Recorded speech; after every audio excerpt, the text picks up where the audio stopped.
raw, uncut, and unapologetic. Welcome to Men Talking Mindfulness with your hosts John McCaskill and Will Schneider.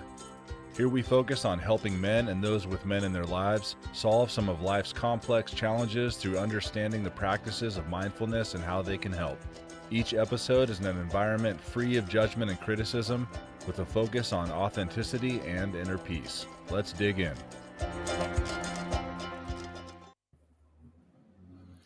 Imagine you're flying in an A-18E Super Hornet jet near the speed of sound.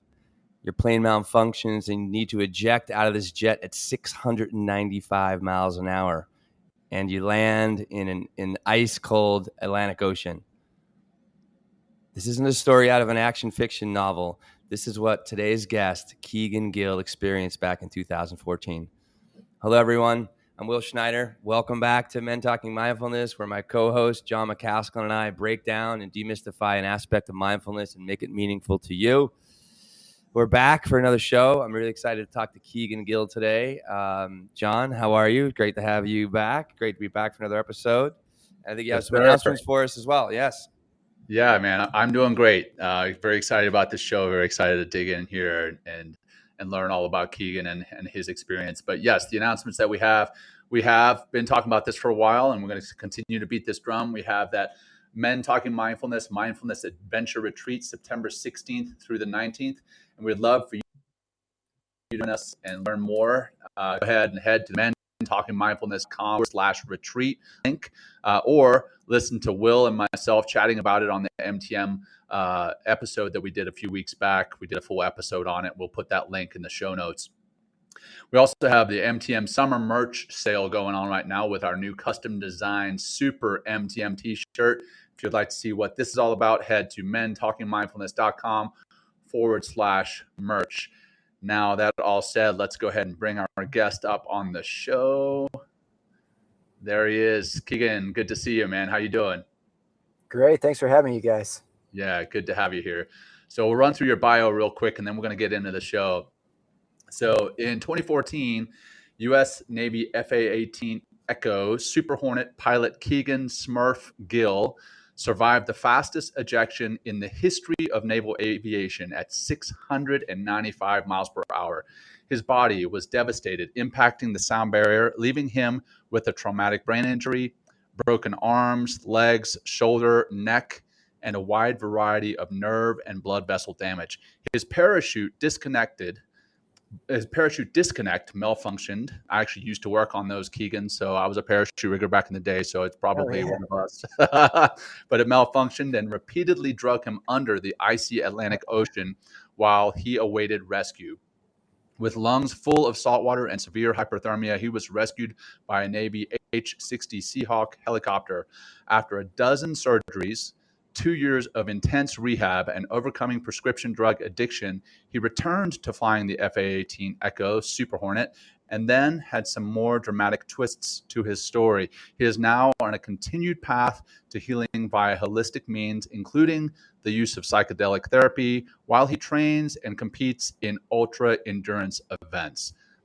Welcome, Kegan, man. We're super excited to hear all about that. Thank you. Yeah. I'm excited to talk about it. Yeah, it's been a wild adventure. So it sounds like it. It sounds like it. And I know before I hit record on this, I asked you where you were, and you're up in, I think it was Michigan, training for one of the most grueling mountain bike rides in the world. So it sounds like you've come a long way, and we'll get into all that here shortly. But prior to that, I'm going to turn it over to Will to do our opening practice. Will, back over to you, brother. All right. Good. Let's do this. So stop what you're doing. Eyes opened or closed. Feet grounded, hands grounded if you can. And we're just going to take a few breaths and just really understand how incredibly powerful the breath can be to create stillness, to create clarity, to help ground us in this moment and kind of get away from, the yesterday and tomorrows of the mind. So we'll just start with a nice little exhale out. Empty all the way out, empty, and hit that bottom. And then take a big, giant breath into the nose. Big, fill all the way to the top of the chest. Let's hold that breath for 3, 2, 1. Exhale out the mouth. Empty, empty. Let it go. Let it go. Hit that bottom again. We'll do 4 more of these. Inhale really big. If it's helpful, maybe bring a hand to your belly and hand it in your chest to make contact with your breath. We're going to hold that for 3, 2, 1. Exhale all the way out. Empty, empty. Very good. Empty, empty. A few more in really big. Yeah, that's it. That's it. That's it. So nice. Holding again for 3, 2, 1. Exhale out. Feel the way your feet are grounding you down. If you're sitting, feel the way your sit bones are grounding you down. 2 more. Inhale big. Good, good, good. We'll hold again. 3, 2, 1. Exhale. Maybe your face starts to relax, your shoulders relax. You'll take this exhale all the way out. Just experiencing yourself and giving yourself more peace through the breath. One more time. Inhale. Really big. The bigger the breath, the more opportunity you have in that exhale to find more peace. We'll take that hold for 3, 2, 1. And exhale. Let it go all the way out. Empty, empty, empty. Awesome. Just take a moment here in a little silence, a little stillness. Just open your ears and listen for sound. Not trying to change anything, just being with what is. Why'd you come here today? What's maybe an intention that you have?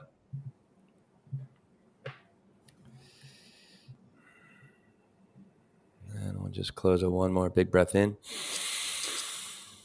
And let it go. Very nice. So good, so good, so good. Awesome. When you're ready, make little micro movements if you like, through the head, neck, shoulders. Oh, if you can extend the arms out, go ahead. And open the eyes when you're ready, if they were closed. And let's get this party started. So where should we begin, gentlemen? Thank you. Thank you. Let's we covered a little bit about what we're going to get into here shortly, but let's lay the foundation for the audience. I mean, obviously, yes, Kegan, that crash. I mean, holy shit, that sounds crazy. We're going to get into that, but let's talk about what brought you into the service, the Navy, and then what drove you to be a jet pilot initially. So when I was pretty young, my parents had a friend that took me up in a little Cessna 152, just a little prop plane. And I loved it from the time I got to do it, at a very young age. I was maybe 10 years old or so. And that kind of stuck with me as I went through school. It was kind of the one thing that I had found in life that I was like, that seems like something I would enjoy doing if I had to do one thing for a career. And went through high school and ended up out of high school. I didn't really have anything that really stuck, but I knew that I enjoyed that aviation experience. And there's a small aviation school right in my hometown, up in Traverse City, Michigan. It's called Northwestern Michigan College. And they have a really good little flight program that's a fraction of the cost of what you'd pay to go to a big university for flight training, which can get pretty absurdly expensive. So I decided to do that. I was waiting tables and then going to college and really dug it. And by the time I was a junior in college, I had gotten my private, my instrument, my commercial, my multi-engine, a variety of other qualifications. And then I got my CFI and CFII. So I was a flight instructor. And as I finished my 4-year degree, I worked as a flight instructor. And as I graduated college, I got hired on to fly for a small business. So I did corporate flying for about a year, and I got to experience corporate America. And I traveled all over the country, largely flying single pilot in a brand new Mooney Acclaim. It was pretty cushy living, brand new equipment and super nice integrated autopilot and Garmin 1000 avionics and a lot of good food. And I kind of got a glimpse into corporate America, and I wasn't a huge fan of that world. And after about a year, I was just kind of like, I feel like I need something else in my life. And I had a friend who was applying to go to Navy OCS as a pilot. And at first I had no idea that that was even an option for me. I thought you had to go to the Naval Academy and your dad had to be an admiral. And so I was like, I don't, that can't be me. I'm just like this kid who went to community college, you know? And my friend's like, no, you can apply and you have flight experience. You did good in college. So put a package in. And so I did, and I got picked up. I grew up in Traverse City. The Blue Angels would come up. So I had a bit of an interest in the military world. When I was growing up, my parents wouldn't let me play with GI Joes. I couldn't play Mortal Kombat. So they were kind of anti-confrontation, anti-military, but it kind of, I always enjoyed war movies and that sort of brotherhood of the military.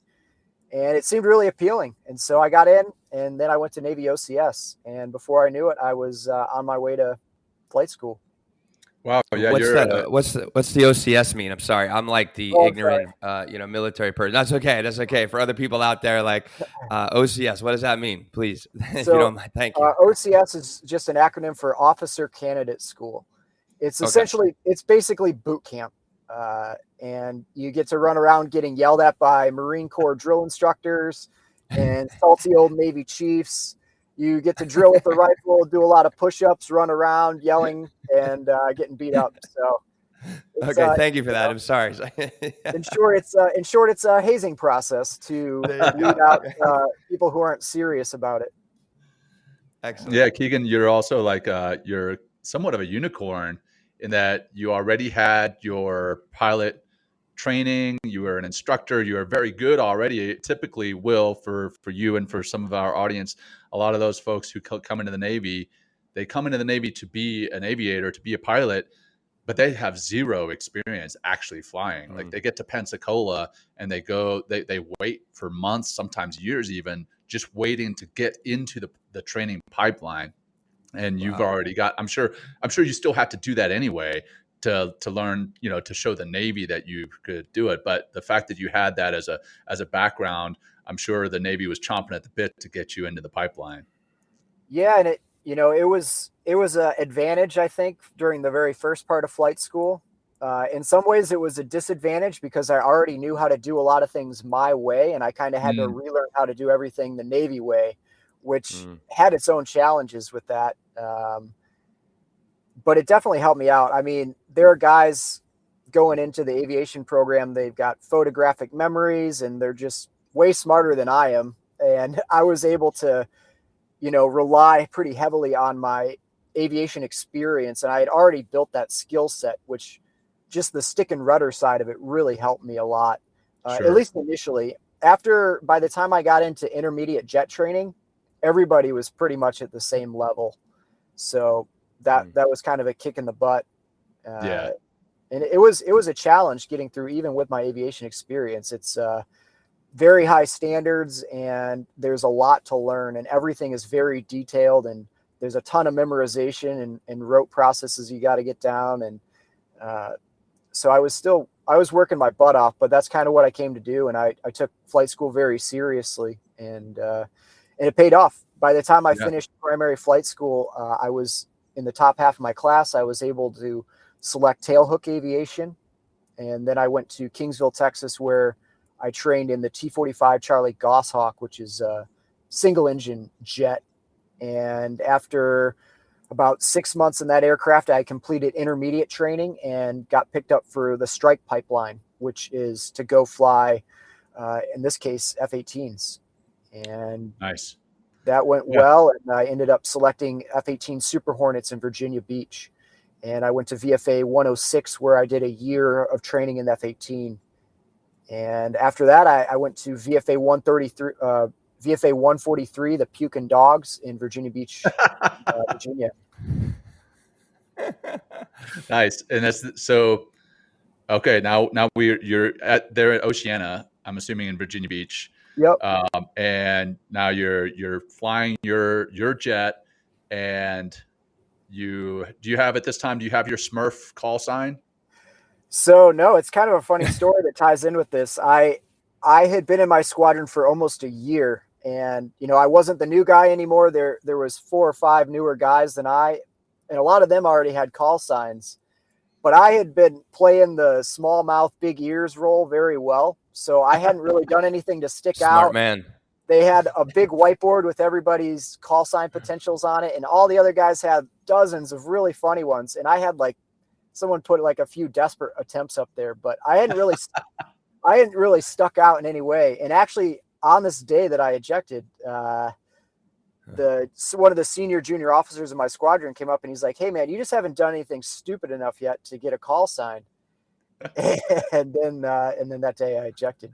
All right. Well, yeah. So that's, the call sign for our audience in Top Gun and all the Navy and Air Force movies. The call sign is super cool normally. But it's not like that in the actual Navy or the actual military. It's normally something that you screwed up and they turn it into a call sign for you, basically to mock you the whole time. Yeah, the more embarrassing, the better, really. Right. So yeah, let's tell us. You said you got that call sign the same day of the incident. Tell us about the incident. Tell us how the call sign is tied into that. So I was going out to fly. It was January of 2014. We had a very unseasonably cold winter in Virginia Beach. And so we had gotten snow and the water temperatures were frigid. The buoy temperature near where we were going to be operating that day, the water temperature was 37 degrees Fahrenheit. So really cold ocean water. The air temp was below freezing. So we were wearing dry suits when we fly over ocean water like that. Because if you go into that, you don't have long to live without a dry suit. So I was going to my brief. My buddy Fisty was at the duty desk, standing squadron duty officer, and he was always doing things to lighten the mood because, as I know you are fully aware, the military environment can be pretty strenuous and can get you down if you don't have a good attitude. And Fisty is the king of, keeping things light. He's basically like Chris Pratt and Chris Farley had a baby and he popped out. So he's just a comedian, always doing funny stuff. And on the whiteboard that day, to keep mood light, he had gone on his phone and he had gotten the Shark Tracker app and he had put up the location of all these GPS tagged sharks. And one shark in particular named Mary Lee, who is a 16-foot, 3,500-pound great white shark, was right underneath the working area I was going to be flying over that day. And so he's like, "Hey man, it'd be a bad day to eject. There's a 16-foot great white shark underneath right where you're going to fly." And so we were laughing about it. Went out, did the flight, did some air-to-air refueling, and had extra gas and some extra time. And so we set up to do BFM, or basic fighter maneuvering, which is probably what a lot of people think of when they think fighter pilot. It's 2 jets trying to shoot each other down in a visual arena. It's very dynamic. You're pulling a lot of G's. You're operating weapon systems and defensive systems and radars and all these things. There's a lot going on. It's kind of like playing jazz piano and being in a wrestling match and driving in traffic all at the same time. Love that. So it's very physical, very mental. There's kind of like a chess game component of it because you're kind of trying to be proactive and thinking ahead of the other guy's moves. So it's a very fun. If I can ask, is it a fun experience? I mean, I can only imagine being in a jet, especially at those speeds and having all this incredibly sophisticated equipment and you're moving and yeah. So please explain. Yeah, go ahead. Keep going. It was one of my favorite things to do. I really loved it and I was passionate about it. I was kind of built for it in that I'm a fairly short guy. I was about 5'7" at the time, 180 pounds. So I was short, pretty muscular, stocky. And so it was easy for me to pull a lot of G's. And so I really enjoy it. Like a lot of guys, they're struggling to pull the G, especially taller guys. Whereas I had that much more of my brain functioning, I felt like. So I really enjoyed it all around. It's just a lot of fun. Yeah. And so because of your physical size and weight, that actually influences the dynamics of the plane and how you're able to cut and turn. Is that kind of what you're referring to? So basically, because I'm shorter, I have a shorter distance between my heart and my brain. And when you're under a lot of G-force, all that force is pulling the blood down your body, trying to force it into your legs. And by having a strong legs and strong core and a shorter stature, it's a lot easier for you to force that blood back up into your brain and keep you functioning. So the taller you are and the leaner you are, that gets more and more difficult. So yeah, I'm Will, 6'3". I probably wouldn't work. I wouldn't fit in the plane. there's exercises that you can do, like tensing up different muscles that can shift that blood around, and then the aviators wear a G suit that actually inflates in different parts of the body to push that blood. But yeah, I mean, I'm saying this not as an aviator, but I used to be an aircrew survival equipment man that used to maintain all that stuff, the parachute riggers. So I have a little bit of knowledge there, but just for our audience, so you understand and can truly appreciate what Kegan's talking about there and what you're doing physically. You're not just manipulating the plane, but you're literally manipulating your body and how the blood flow is moving around. It's pretty crazy. Yeah, you're squeezing your legs and your ass and your core, and you are breathing in a very specific way to prevent from G-locking. If you don't breathe in a certain way and force that blood into your brain, you'll black out and the aircraft will go out of control and you'll crash and die likely. And so, and you're trained at all this, like how to do these little manipulations and, in your core and your butt and that kind of stuff. So before you go into the Super Hornet or even to fly the Goshawk, prior to that, you go to the centrifuge, which is for us was out in Lemoore, California, and they put you in this pod and spin you around at high G. And so they train you how to do that properly under very high G that's continuous. And so you get good at it before you go. And you also, the more you do it, you build up a tolerance to it and your body kind of adapts. But got to do that day. And it was going well.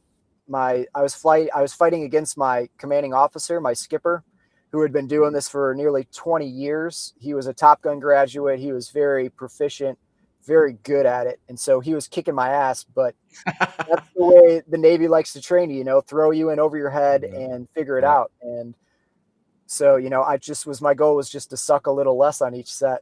So we basically would fight until you kind of get to a conclusion, kind of like if you were doing some sort of martial art, you fight until there's a stalemate or somebody's a clear winner, taps out.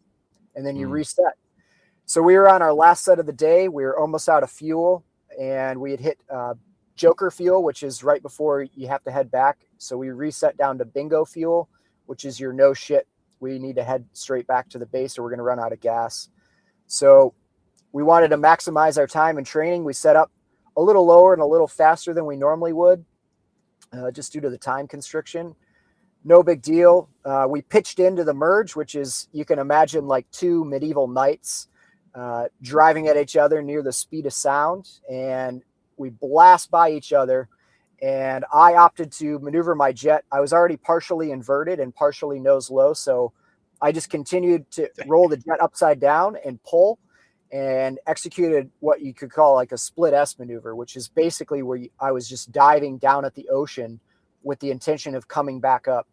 Whereas my flight lead, he had gone nose high, and so he was going up high. And so I'm pulling a lot of G's. I'm looking out. I'm straining my body to force that blood. I'm doing the hick maneuver, and I'm forcing my head outside, looking and trying to keep him in sight. Because if you lose sight of the other guy in these fights, that's an easy way to lose. So I'm focused on that. I feel all the G force. I'm pulling 7.5 G's. So for rough math, and that's a lot. That's a lot. Yeah. 7 times gravity. Forceful. So 7 times. Oh, wow. Okay. So yeah. Thank you for all, both of you guys. Thank you for appeasing all my questions. Like this. Oh man, they're good questions. Good stuff, Will. Yeah. Thanks. No, I appreciate it. So I'm sorry, Kegan. Continue. Yeah. Sure. Yeah, 7 G's.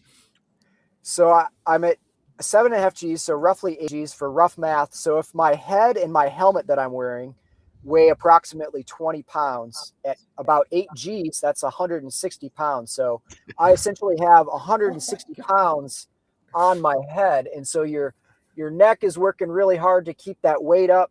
You're straining, and you can feel that throughout your whole body. It feels like some people say it's like an elephant is sitting on your lap because you are just so pinned down.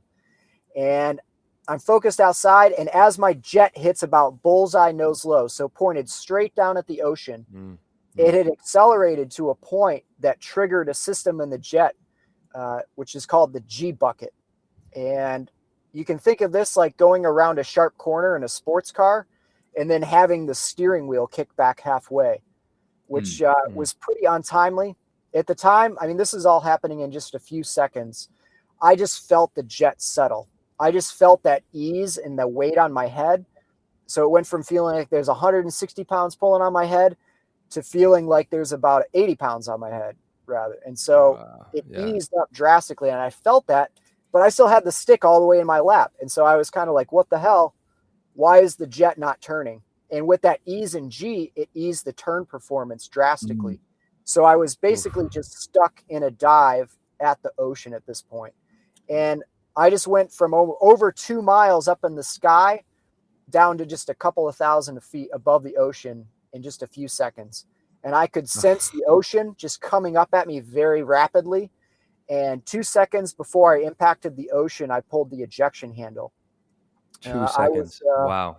I was at 51 degrees nose low, so a very steep dive.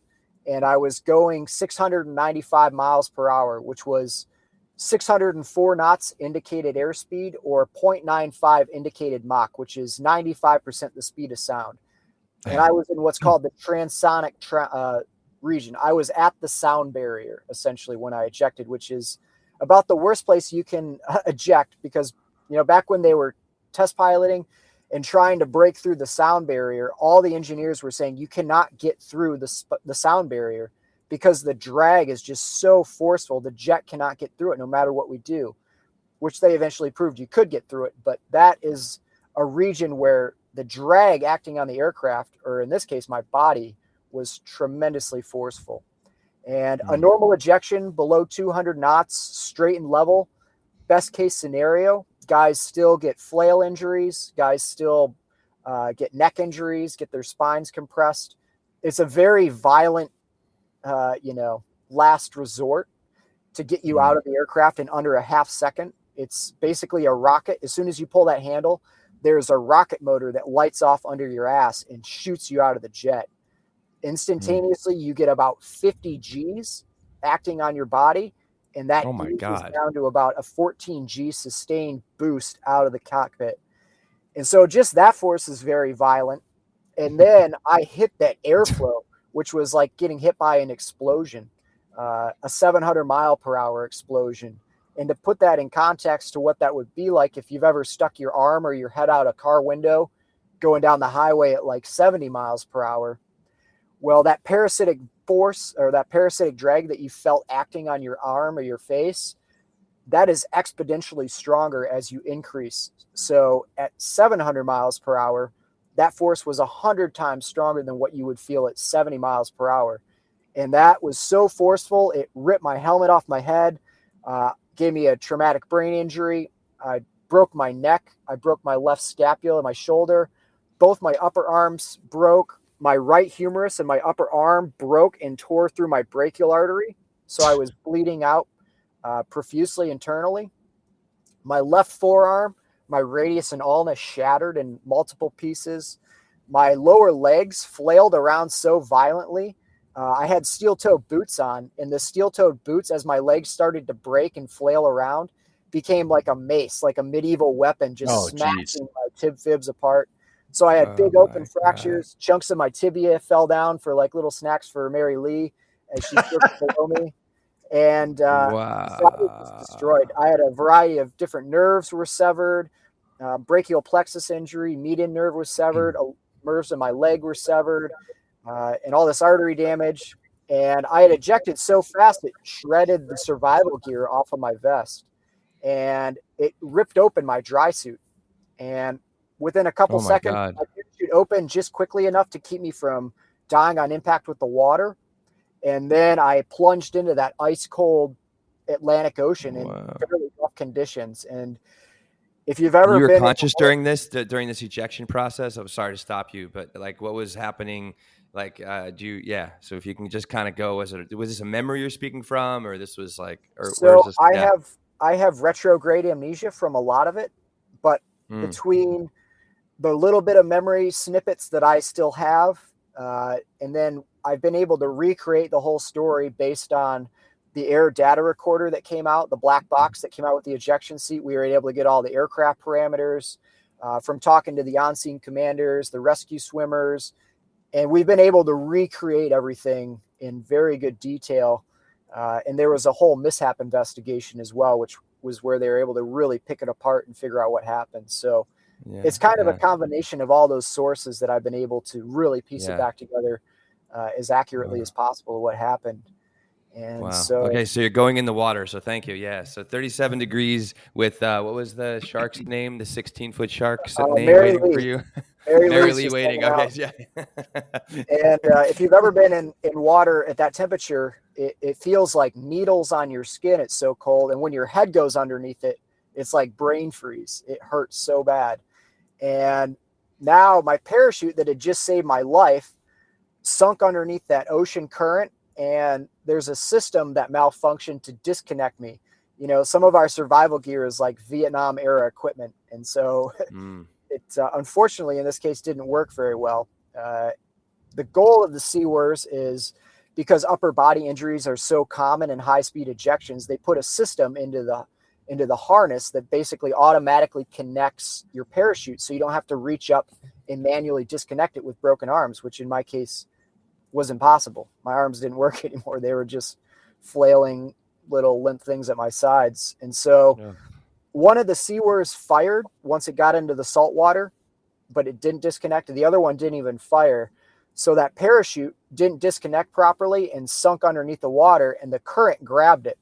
And that started to pull me underneath the ocean. And if you've ever been held underwater when you want a breath of air, it's a pretty miserable feeling. And that's where I was for a good hour and a half of just basically being teabagged repeatedly with no ability to swim against it.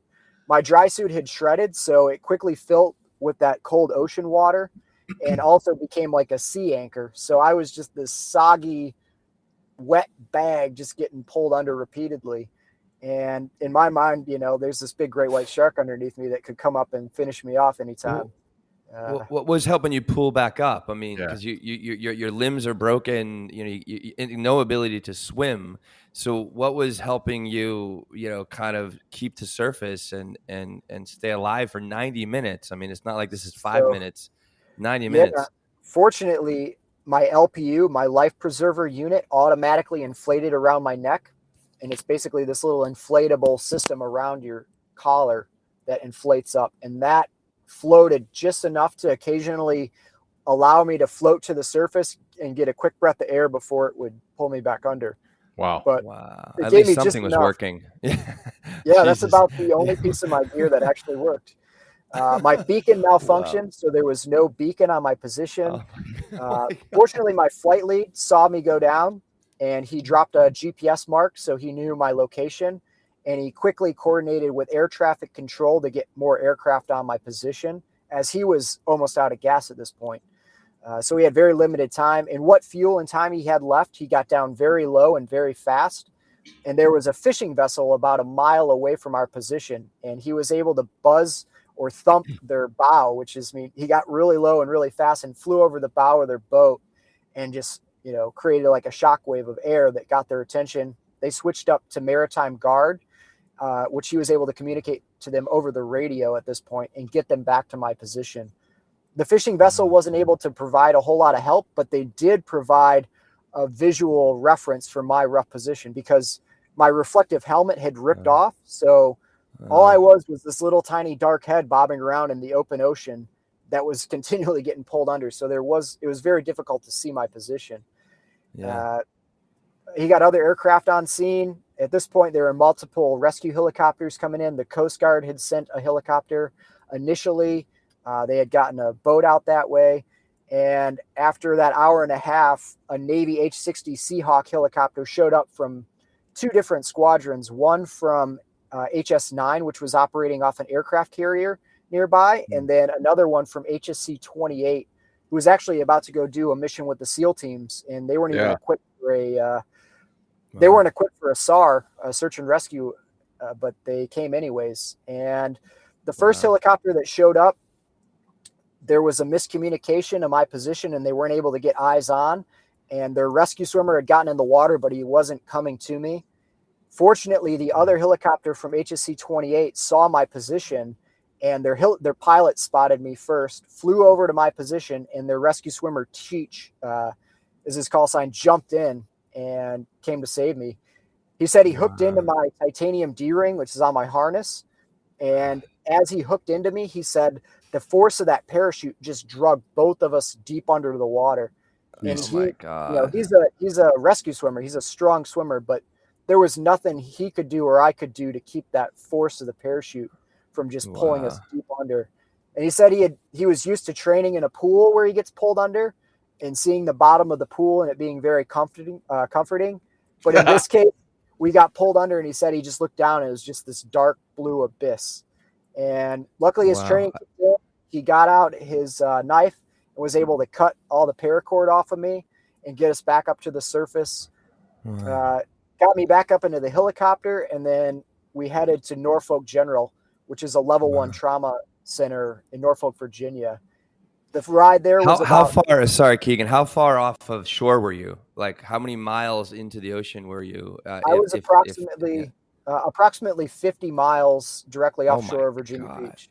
So we were out there a ways. And by helicopter, it was about a 45-minute flight to Norfolk, but they said it felt like it lasted for 5 hours because I was continuously coding in and out of consciousness.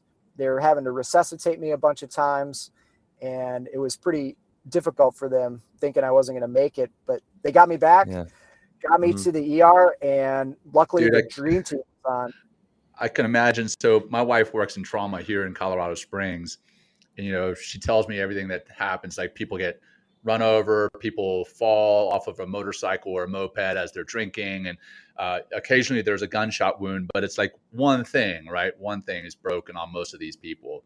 I can imagine in the trauma in ER, when you're getting flown in there, they're like, we've basically got a bag of bones that's showing up, and you need to fix it. I mean, I can't imagine what they were thinking. But the dream team, sorry, I interrupted you. The dream team's on, so they're there. Thank you, Kegan. Yeah, they they were treating me for hypothermia. They took my core body temperature, and my core body temperature upon arrival was 87 degrees Fahrenheit. So it was likely colder than that when I was in the helicopter, but they quickly started treating me for hypothermia.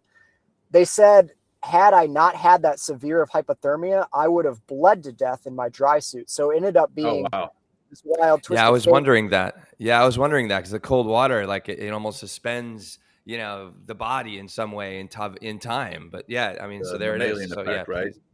Yep. It was a freak coincidence. It saved me from bleeding out, and they treated me for the hypothermia. They started draining my lungs that were full of salt water. They put me on dialysis because my kidneys were failing from all that tissue damage was just overloading my system. And so they were treating me for everything all at once, essentially. Once I was stable enough, they induced a coma, and I spent the next week in and out of over a dozen surgeries where they performed fasciotomies on all 4 of my extremities. All my extremities are now classified as a limb salvage. Not that long ago, I would have been a quadriplegic at best case scenario, but with the fasciotomies, they were able to save my limbs. They were able to do artery bypass on my brachial artery to get blood flow back to my right arm. They almost amputated my right arm because it was just basically dead from that blood flow being cut off for so long. But they were able to piece it back together with a vein graft. They rebuilt my skeleton essentially with titanium rods and steel plates and screws. So now if you get to see my x-ray of my body, it looks like Wolverine. You know, everything's just metal. What is it like going through the airport? I mean, are there just like alarms going off? I mean, like, literally, I heard that you said that earlier in another show, and I was like, what, do you have a trouble going through? Do you have a special little card that says, like, I am Wolverine and I get an easy pass? So they used to give people cards for it, but people were faking them. So really they just ask you to see your scars and explain it. And honestly, it's such a high quality metal, the titanium, and the steel plate in my arm is such a low ferrous metal. It doesn't even set off the metal detectors. Oh, wow. Yeah. But if I go through like I was coming back from Mexico and I went through an old fashioned metal detector that was turned up a lot higher to sensitivity. And that actually did set it off. But most places, I'm just curious. It doesn't even set anything off, which was kind of surprising. Wow. So you're back in the hospital. You have, go ahead, John. Yeah. No, exactly. I was just going to follow up with exactly what you were. So back in the hospital, you've got all these surgeries. You're basically the Bionic Man or Wolverine on steroids. I like the Wolverine. We're going to go with the Wolverine. Okay. We're going to go with the There's a potential call sign there. There you go. And now you're sitting here, training for a 110-mile bike ride. How did you get from there to here? And I know there's a lot of story in between those two. So let's go there. Yeah. So after a week of all these trauma surgeries, I was still in a coma. They were trying to get me out of the coma at this point. And for the next week, there was a lot of talk of like, he's just going to be a vegetable. He might not wake up. And my family's there. A lot of my squadron mates are there, and the mood is pretty blue. And one of the guys in my squadron, the same guy right before my flight, Basil, who was like, you haven't done anything stupid enough to get a call sign yet. Oh, here we go. And he's like, he's a scrappy motherfucker. He'll be all right. And it kind of lifted the mood of the room. And so they took scrappy motherfucker and shortened it down into a makeshift acronym, SMurF. And so SMurF is my call sign. And because it's the Navy, you have to have a politically correct cover story for it. And the cover story for me is I'm a short guy who turned blue from hypothermia. So that's how we're able to get it approved. Well played. There's a lot of non-politically correct call signs that we're able to sneak through with creative means like that. Like it. Wow. Well, I was wondering where the capital S and M came from, and that's scrappy motherfucker. I appreciate that because I like saying motherfucker. So it is funny. I do. I just do. But thank you. And and so SMurF was born. I was still out. And after 2 weeks, I started to kind of come to.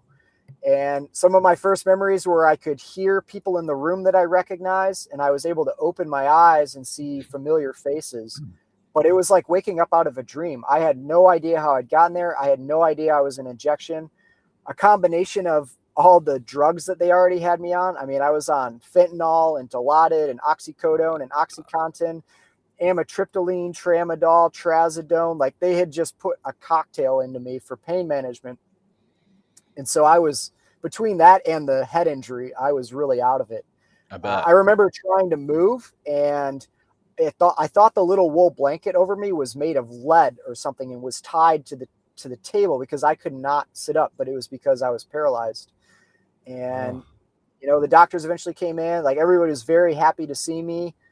And some of my first memory was like, hey, you guys, get me out of here. Like, put me in a wheelchair. I've got stuff to do in the squadron. I need to get back to work.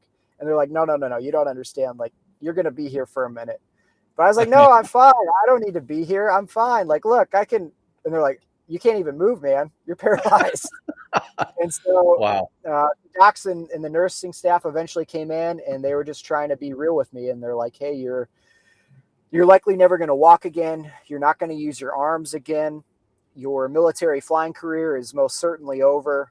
And something inside me was like, fuck that. I'm going to get better, and I'm going to prove you all wrong. And every day was just kind of like try to wiggle something, try to scoot a little bit. And after a couple weeks in the ICU, I was able to scoot down to the bottom of my bed and sit up. And they were kind of blown away that I could do that.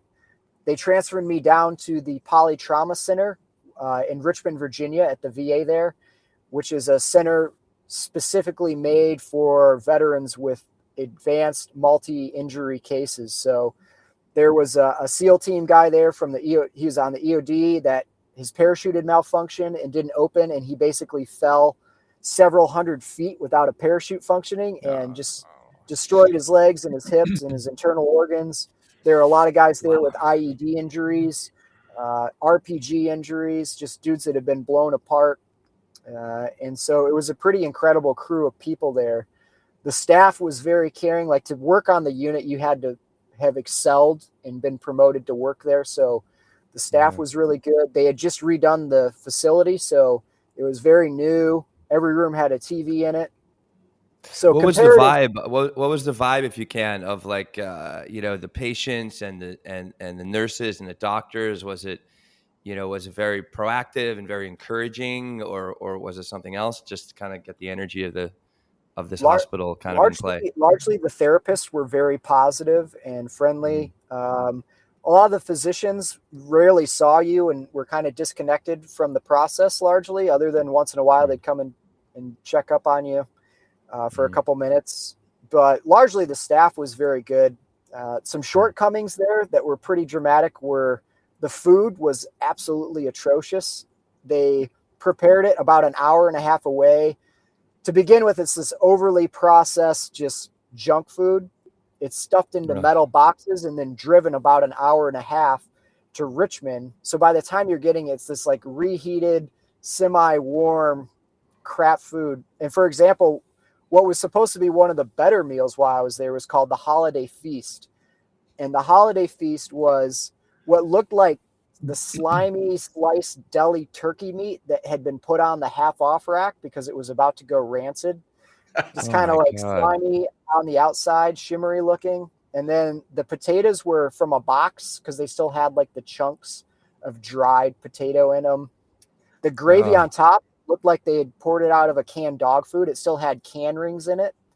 And then one of my favorite parts was the cranberry sauce was a little white jelly packet that just said in big black letterings on the side, cranberry. And when you opened it up, it was just like a purple Jello with artificial cranberry flavoring. Wow. And so they're spending all this money. That was one of your better meals, apparently. Yeah, that was the Holiday Feast. So that was the Holiday Feast. You can imagine the non-so-feasty meals.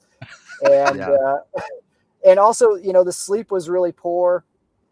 They're waking you up all night to check your vitals and give you medication. So kind of some of the basic things that you would think you would have kind of taken care of a little better there were not. And I got to say, it's a lot better. Of the basic things that we talk about on the show. I mean, we've talked about the better sleep. We talked about the importance of food.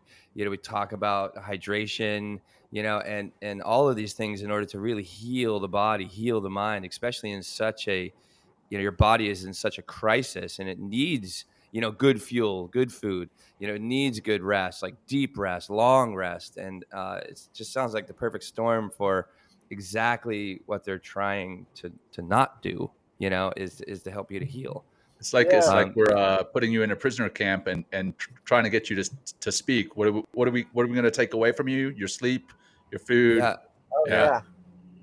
It's a lot better than it was in the Vietnam era, where guys were coming back and getting shoved in a room with 12 other dudes covered in piss and shit and vomit, and they're lucky to see a nurse once a day, pump you full of morphine, and then once you're fully addicted to morphine, wheel you out in a wheelchair out of the sidewalk and be like, good luck with life. So things are better than then, but that was an F- grade back then. Now it's like a D+.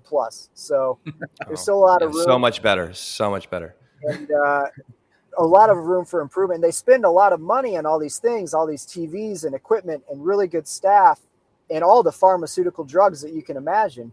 If they had just taken one of the drugs I was taking, which I was on over a dozen of these medications, if they had just taken one of those away, they could have paid for the best meal every single day for every meal.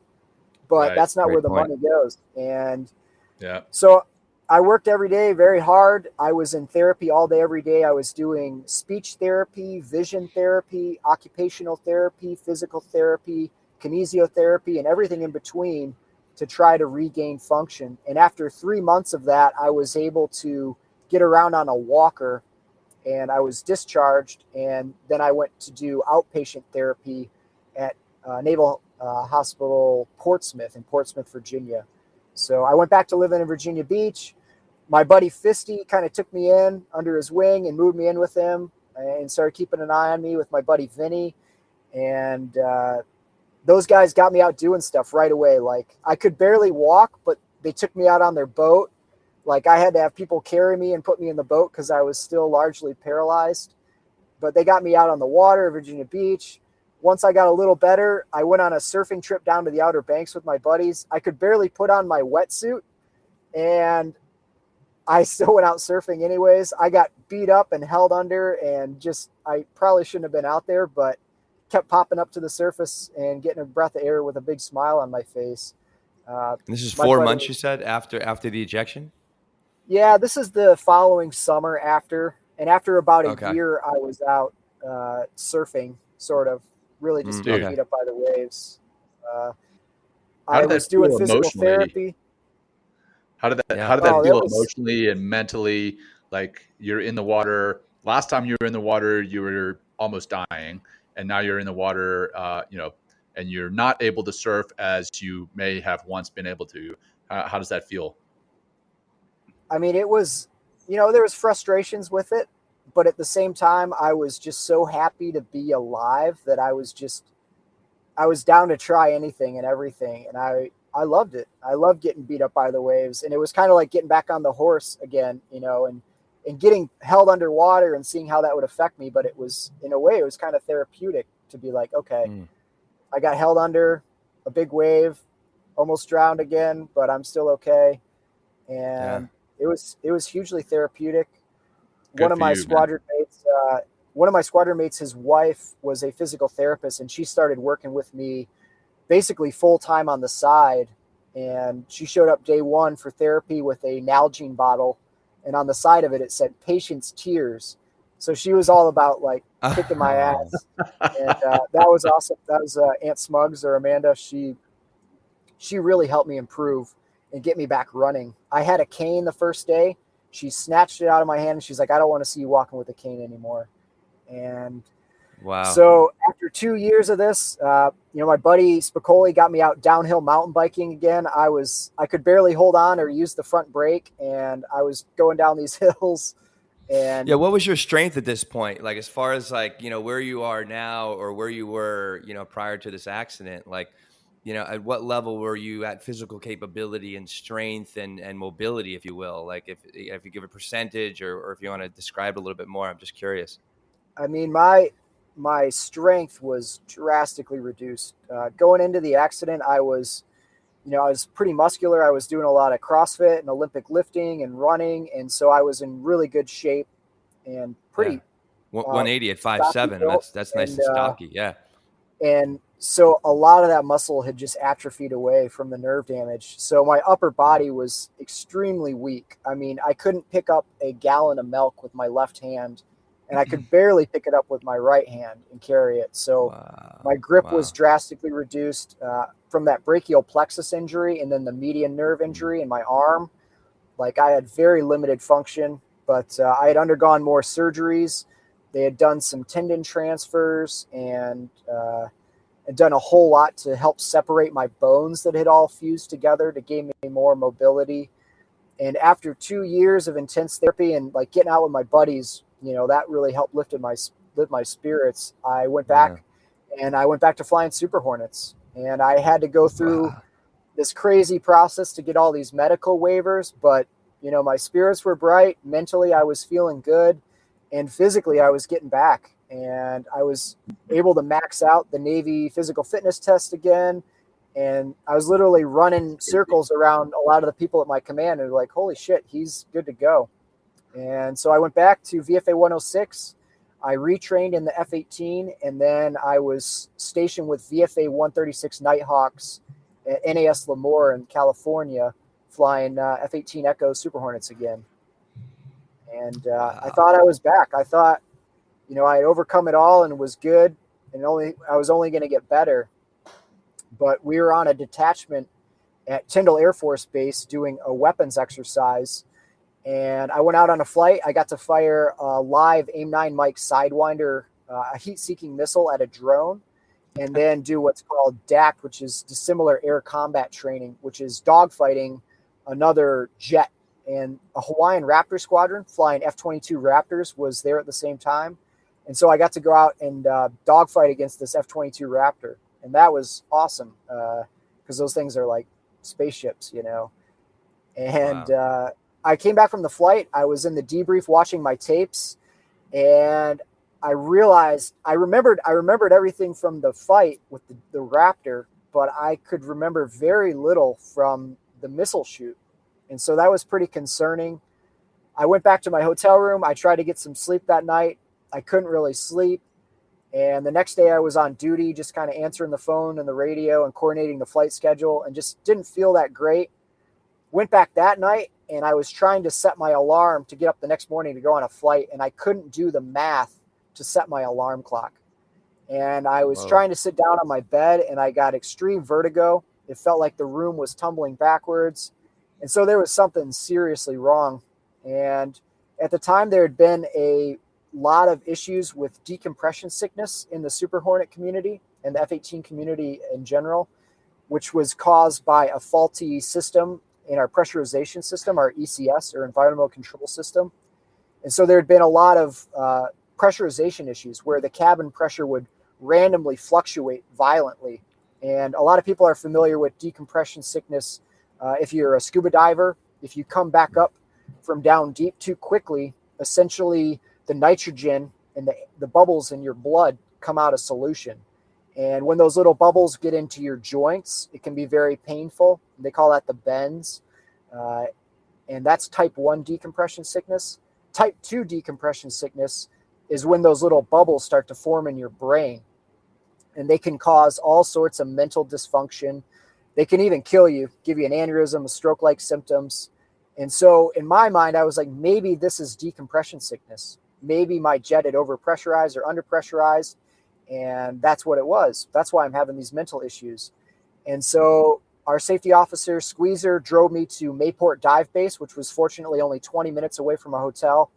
And they put me into a hyperbaric chamber. And I spent 3.5 hours in the middle of the night getting treated for decompression sickness. I felt a little bit better coming out. I went from the sort of like zombie mode state that I was at to I had gotten my sense of humor back a little bit. I was feeling better. I was smiling again.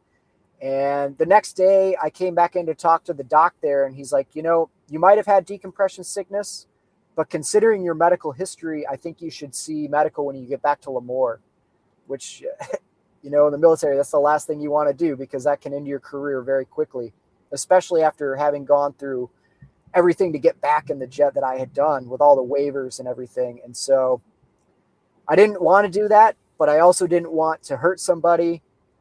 I didn't want to be on a flight and lose my focus and, kill other people or crash a jet again. So I reluctantly went into medical, and after a few weeks, they had a diagnosis of delayed onset PTSD. I had a severe TBI or brain injury. And unfortunately, that was largely overlooked during those treatments. And looking back, hindsight's 2020 and all, but I wish early on that they had recognized the TBI component and focused on that more, because I think that was the source of a lot of my dysfunction beyond the emotional PTSD component, which maybe there was some of that. But considering the fact that I was very comfortable getting held under the water, I was excited to be back flying. I don't think the PTSD part was nearly as important as they kind of gave it the credit for. And before long, they had me on all sorts of different clinical therapies, from cognitive behavioral therapy, EMDR, so rapid eye movements, all these different things in a clinical setting. And before long, they were trying to give me more pharmaceutical drugs, which I had gone through massive withdrawals getting off of all that stuff before, all the pain meds, and I really didn't want to take any pharma meds. But it was the only option that was painted to me. They're like, this is it. This is the treatment. You take these drugs and you go to the therapy sessions, and that's what we got. And so I did it. And before long, they had me on a medication called Seroquel or quetiapine, which is typically used as an antipsychotic medication. However, it's shown promise in getting sleep for insomnia. So I was taking it because I just couldn't sleep. And before long, I started to get worse. I went from the mental dysfunction I was having, the sleep problems. I was getting kind of hypervigilant and paranoid at times. But as I got onto more of the Seroquel, I started to go into full-blown psychoses. So I just lost touch with reality completely. I mean, at one point, I thought the government was hunting me. I thought my water was being poisoned. My food was being poisoned. I stopped eating and drinking. I was afraid to go near windows because I thought I was going to get shot. my wife took me to the commissary because at this point she's essentially babysitting me full time. We went to the commissary, and I was going through the aisles with her, and everybody in the commissary looked like they were demons. They had big black eyes, spiky teeth, and these grimaces on their face, and they were all just kind of mean mugging me. And we got to the checkout, and the checkout lady reached up to me, and from my hallucination that I was having, it looked like she was trying to reach up and like suck my soul out of me. My wife got me to the car. We were driving off base, and I looked back, and it looked like the entire Naval Air Station Lemoore had just levitated out of the ground, and there was rebar and broken boulders and dirt crumbling, and there was this big black pit underneath that looked to me like a gateway down to hell. And so that sometimes they were terrifying hallucinations. Sometimes they were really exciting. I mean, there were times I thought I had superpowers. For a while, I thought my wife was Carrie Matheson from Homeland. I thought she was like a secret agent sent to how long was this going on? Like, how long were these episodes going on? Like days, weeks, months? Sometimes, sometimes they'd last a few minutes. Sometimes they'd last hours. And some of them were lasting months. And they just varied minute to minute, day by day. And it just kept getting worse. And the only answer was you just need more of the medication. You got to stay on this medication. That's the answer out. And so before long, it kind of became obvious. They sent me to Stanford to try to do a couple more surgeries for some issues I was having with my leg and ankle. Unfortunately, one of those surgeries made things worse. My cognitive functioning just kept getting worse. And before long, they put me into a medical board, and I started going through the process to be medically retired. And so that was pretty depressing times. My son was born. So we had a newborn little boy, and I was in such a dark place at this point, and so in and out of these psychoses and so miserable. One night I was about ready to kill myself. I had a Glock 19 in my end table by the bed, and I was about to get it out and put it in my mouth. And I was starting to think, what's the Hops number 9 gun oil going to taste like in my mouth? What's the barrel going to feel like on my teeth? And the only thing that kept me from doing it was I looked over, and my newborn son and my wife were sleeping next to me. And I was like, maybe I'll just do it later when they're not here, because I don't want to wake them up. Jeez. I came very close to killing myself at that point. And then I spent nearly 2 years going through the medical board process, which was a miserable process to go through, just riddled with booby traps, it seemed like, for people to fall through. And even with the support of my command, the support of the medical staff, extensive medical records, it was a shit show, to say the least, to try to get through that process, from getting rating decisions at the VA. What do you mean, like going through the medical board? I don't understand. Like, what does that exactly entail? What does that mean? So the medical board is this very overly complicated bureaucratic process you have to go through if you are suffering from a medical issue and you're going to leave the military for a medical reason. And you can just discharge without going through a medical board, but then you don't receive any sort of medical retirement potentially. And I was a clear candidate I had a very obvious injury related to my service. And so with that service-related injury and extensive injuries, I was a good candidate for a medical retirement. And so not knowing what my future was going to be like with the mental function I had and my physical issues still being a problem, I was kind of like, this is, a lifeline for me and my family, so maybe I can get back on my feet again. But the whole process is pretty broken. And I had it's called a physical evaluation board liaison officer, and she had just inherited this job after 6 months of nobody in the position. So she was massively backlogged, understaffed, and she didn't really seem to care about her job either. She thought it was going to be like this nice, cushy civilian contract position that she could just bullshit on her phone all day with her daughter. I mean, I came into my first meeting with her, and she's in charge of the whole process essentially. And I came to my first appointment, and she spent the whole appointment chit-chatting with her daughter about her experiences at college over the phone, while I stood in her office, because her office was so cluttered with stacks of paperwork on every surface that you could barely stand in the office. So it was a shit show. What the hell? And, I ended up having to appeal my case. They originally, because one piece of paper got misfiled and misfilled out, that they weren't going to give me any medical retirement or anything. So I had to fly out to Washington, D.C., get dressed up in my dress white uniform and stand in front of this board of senior military officers and plead my case, essentially. And fortunately, all you need to do is take off that blouse and just show them, look, Yeah. hey, my arms are jacked, my legs are jacked, my abdomen is jacked. And show them the X-rays. Like, yeah, come show them on. the X-rays. And the X-ray, the Wolverine X-ray. And fortunately, fortunately, when they were able to see it, they were like, yeah, this is a very obvious case, and they were able to medically retire me. But yeah, it was a very brutal, drawn out process. And once I got back to Michigan after that, we moved back to Michigan. And it was February, so it was just a couple months after being back in Michigan.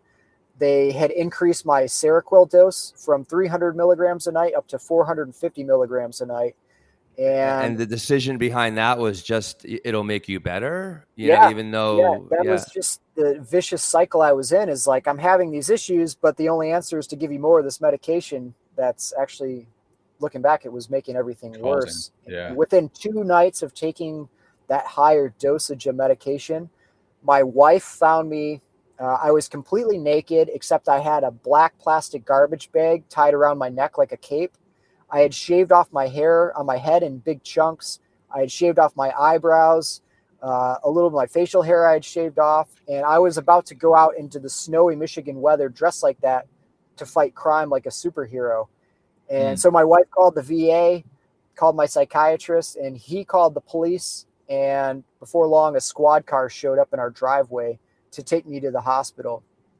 But my wife's like, I'm not putting him in the back of a police car alone in his current condition. So she loaded up our little boy, and my mom happened to be with us at the time. So we all piled into the car, and she drove me to the emergency room. And I was in such an intense psychosis at this point. I looked in the back, and it looked like there was a nuclear explosion had gone off at our house, and there was debris flying through the air, and there was lightning and thunder, and there were cars flying and smashing. And it was just like this wild apocalyptic hallucination I was in. They got me to the ER and put into a room that was essentially like a big fishbowl made out of plexiglass. And I went through just wild hallucinations of traveling through time and space. And my mom came in to visit me, and she said I was sitting, when she first came in, I was feeding crumbs of my food to a monster that I thought lived underneath the wall. And then I would sit in the chair with the remote for the TV, and the TV was just static. And I was clicking the remote, and I just had this big grin, like an eerie grin on my face. And I just kept looking at her going, do you see that? Do you see that? Do you see that? Do you see that? Do you see that? And in my mind, what I was seeing was every time I clicked the remote on the TV screen, I was able to see further and further into the future. Wow. But to her, I was just her once thriving son, now completely insane, out of his mind, being real creepy. And once I was stabilized in there, they drove me down to Battle Creek, Michigan in an ambulance. And at Battle Creek, Michigan, I was admitted as an inpatient to the VA psych facility. And that was another terrible experience. This is a place that's full of American veterans that had largely been injured on the job, dealing with serious mental health issues. And again, the only answer there was take a bunch of psych meds. And that's the answer. You're confined to a very small wing. The food, again, was terrible.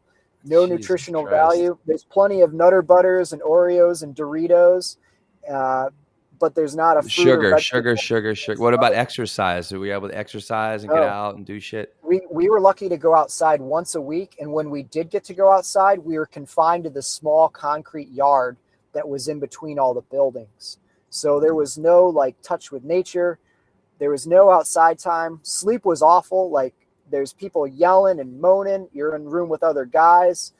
They're waking you up throughout the night. They shine flashlight in your face every 15 minutes in cases. So no sleep.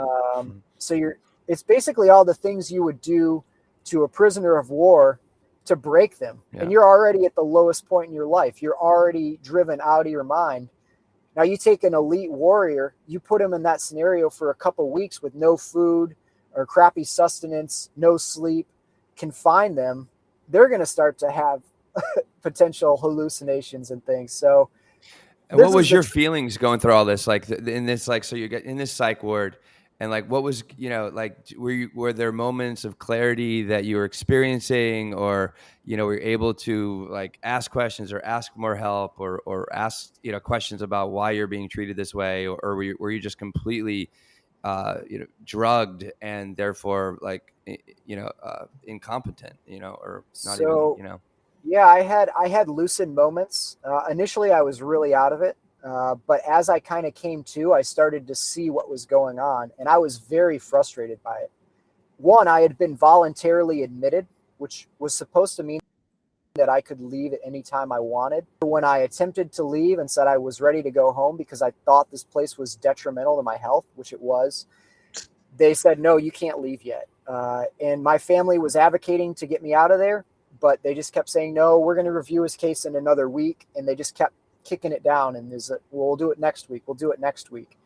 And I started to feel like I was a prisoner there. And so I started to plan an escape with some of the other people there.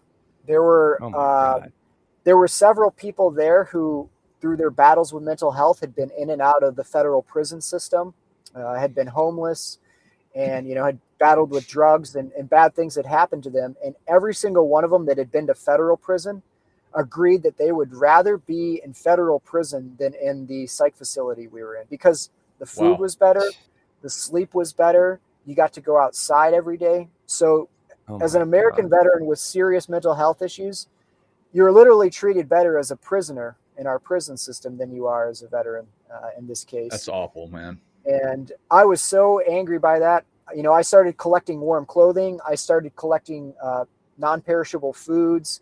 I started making weapons with wet socks. I would ball them up and put them inside other socks so I'd have a weapon if I needed.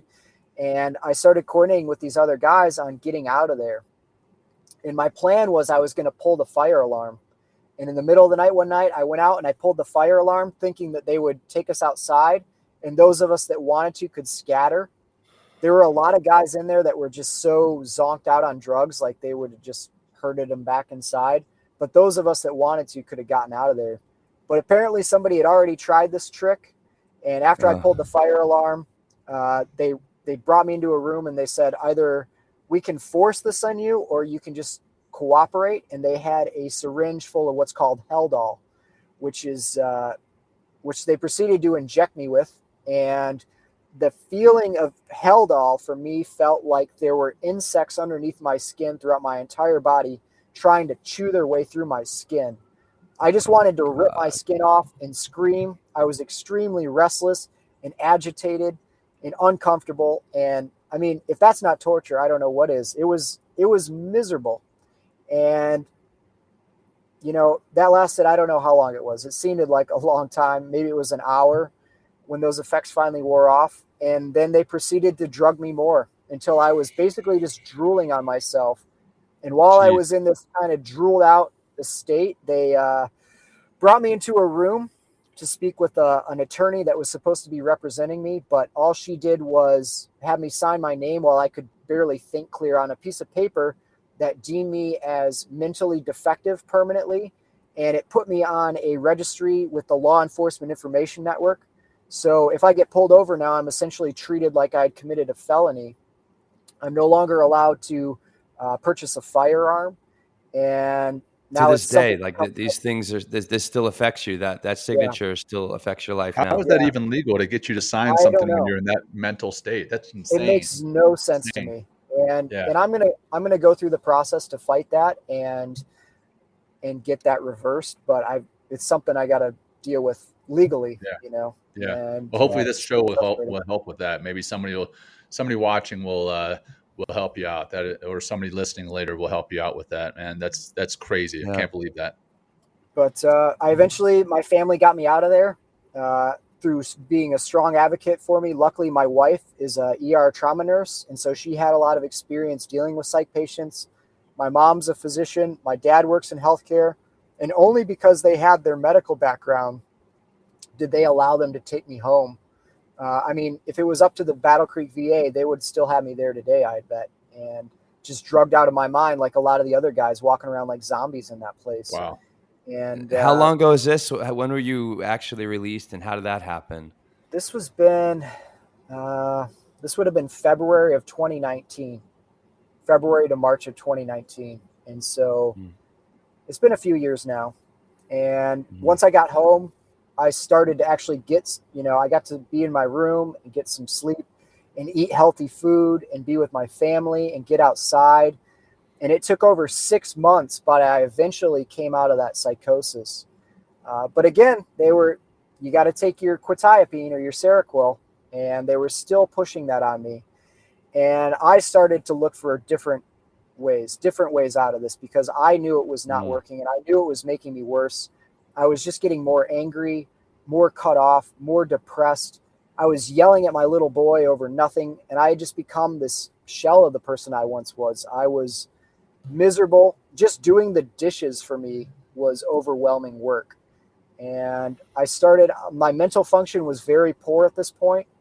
I could barely focus to read a paragraph. However, I was able to listen to audiobooks a little bit, and I could maybe sit in for 10 or 15 minutes before just zonking out. But I started listening to a book by Michael Pollan called How to Change Your Mind. And I started learning about psychedelic therapies for dealing with mental health. And I found huge promise in that. And last August now, I signed up for a psychedelic retreat with a guided psilocybin experience. And that, Michael Pollan describes it, and others have described it as sort of like a fresh snowfall on the mountain of your life. And you have all these ruts of ingrained emotions and behavior. And in my case, they were very negative and anger based and fear based. But it was like a fresh snow over that. And it kind of gave me this emotional opportunity to take these new line choices down the hill in fresh powder and experience and think differently. And one of the things I recognized from that was that cycle of the medication. I had continued to get worse and worse and worse the more that medication they gave me. Yet that was presented as the only option. And so I started in my head to plan, how am I going to get off of this stuff? And I talked to my psychiatrist. They said, that's the best thing you should do. You need to stay on it. You cannot get off of it. Jesus Christ. My And family they never recommended exercise, hiking, getting outside, eating food. Just one thing, just take this drug. And it sounds like it's such a fucking lazy approach to, and they're supposed to be concerned for you, and your health and you getting better. And it just sounds like they didn't give a shit at all. Well, there's a huge problem right now, and that is the pharmaceutical industry has become incredibly wealthy, and they now have a massive influence over the policies made at the VA.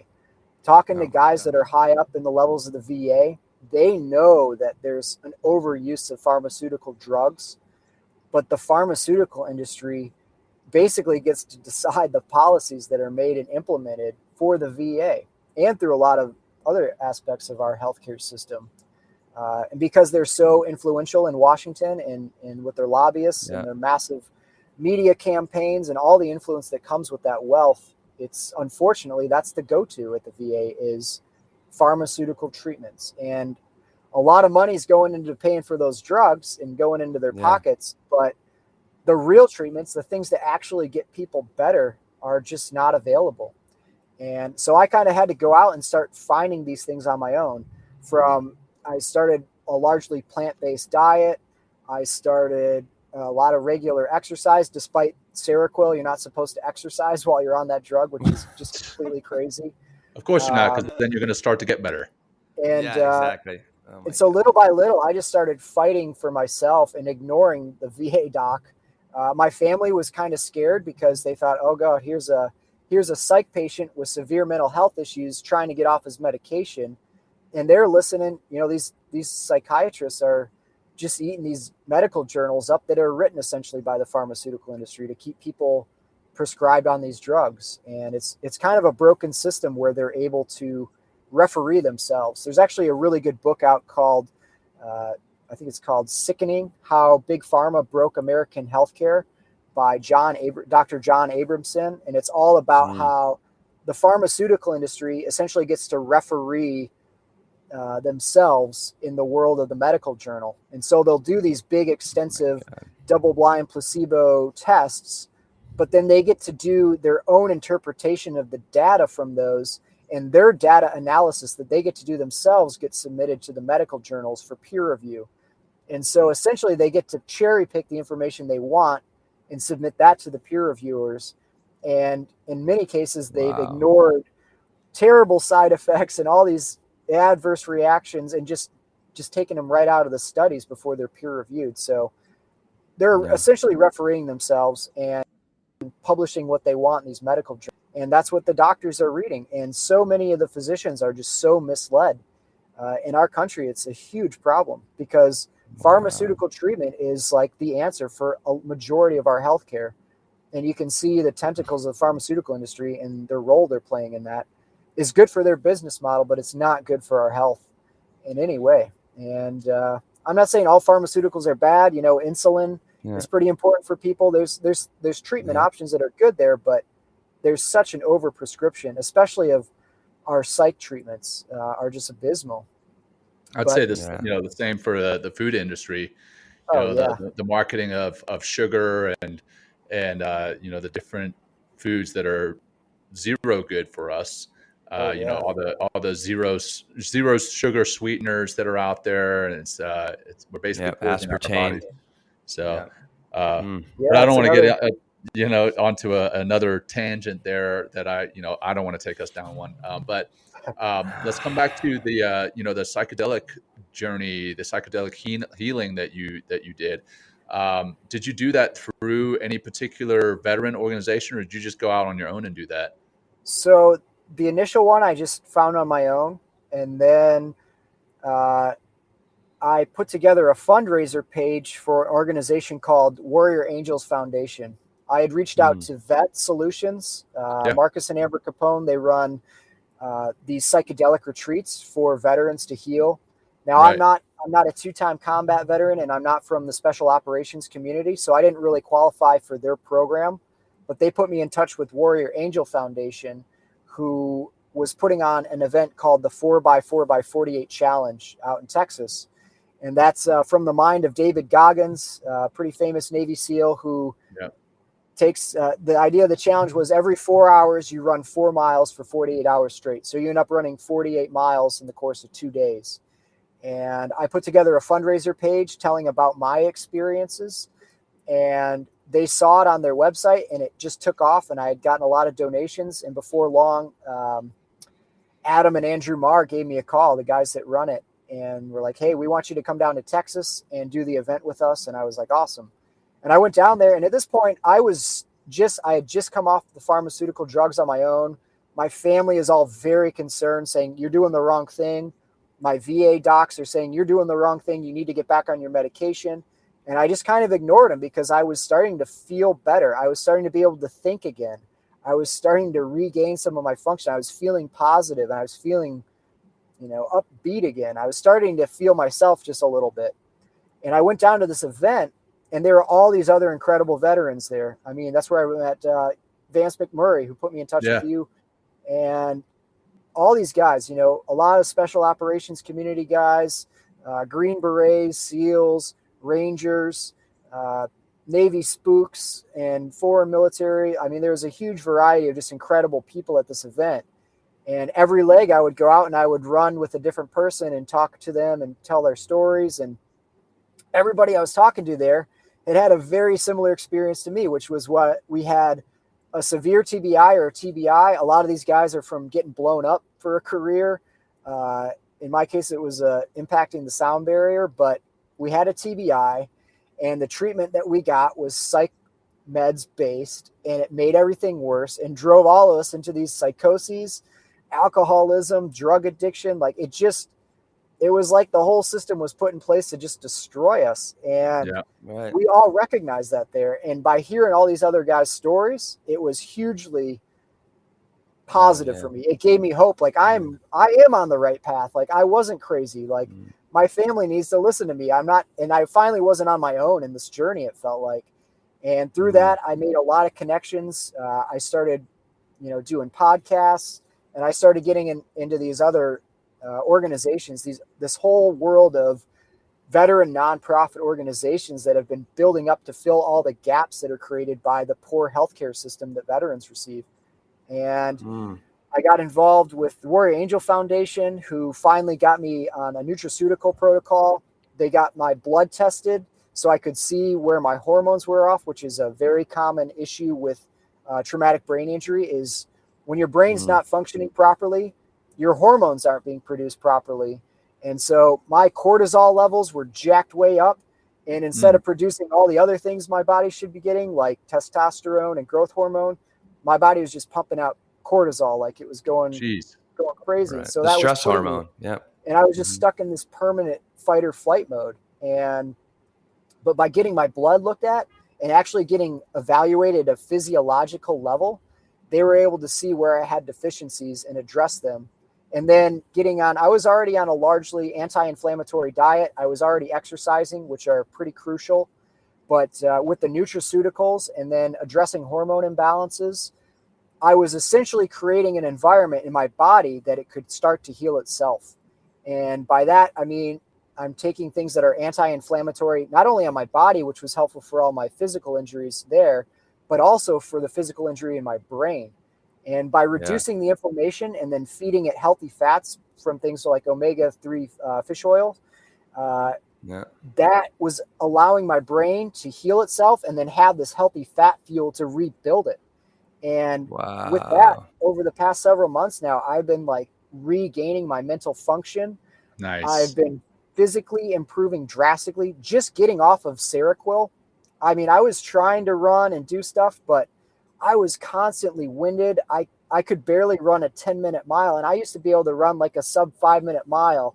So not being able to run a 10-minute mile without just wheezing and gassing myself was miserable. But all that training, it felt like I had been training with like 100-pound ruck. And once I was off Seroquel and having these other things addressed, it was like I could breathe again. I could run again. I could, my strength improved. It was like all these things. I had very, like all my vascular structure was just like gone. And I started to get like my muscular and my tone back, and I started to feel good.